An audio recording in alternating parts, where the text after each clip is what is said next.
Number 5, create your own blog. I know some of you probably don't know what blogs are, but if you're watching me, and this is a video that you found online, if you're watching me, that means you're pretty much familiar with what a blog is.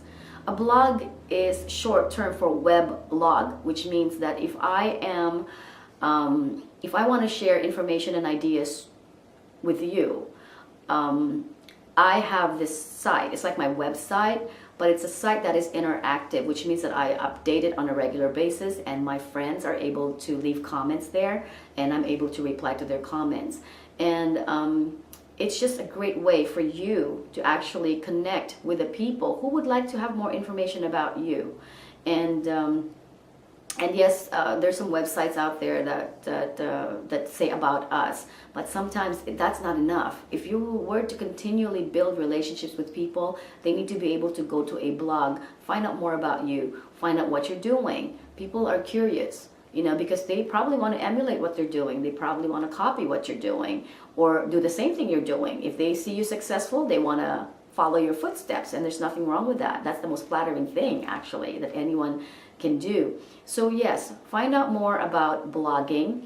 Do what you can to create your own blog right away, and connect with people that way. If you need help in building a blog, I have great resources that will help you create your blog from scratch, and then and it will teach you how to update it yourself, so you don't need to hire somebody who will maintain it for you on a monthly basis. Number 6, always use a photo of yourself on your social sites. So let's say you set up a Facebook or a Twitter account. You need to have a profile photo on there, and if you must use a company logo, you know, do so, but I really connect more with a person's profile photo, and I'm sure others are too. See, what happens is it really bothers me when somebody invites me to be their friend on Facebook, and I don't know how you feel about this, but if somebody invites me to be their friend on Facebook and I look at their profile photo and there's nothing there, it just gives me the impression that this person is just not together. Or either that, or they are very secretive.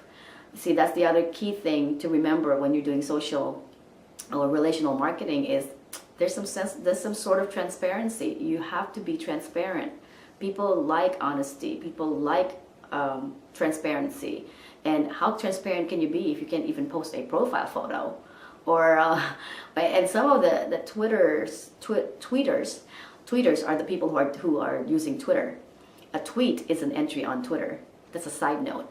But some people who are actually on Twitter have their updates protected, meaning if you want to look at what they're up to, you can't even look at it.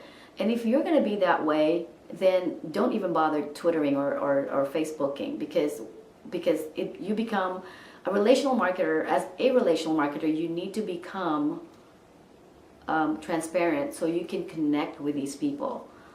You just can't be a relational marketer if you don't want to have a relationship with people, if you don't want people to get to know you, if you don't want people to see your pictures or see your updates and your posts. That's just not going to happen. So if you want to be a relational marketer, you have to be prepared to be open.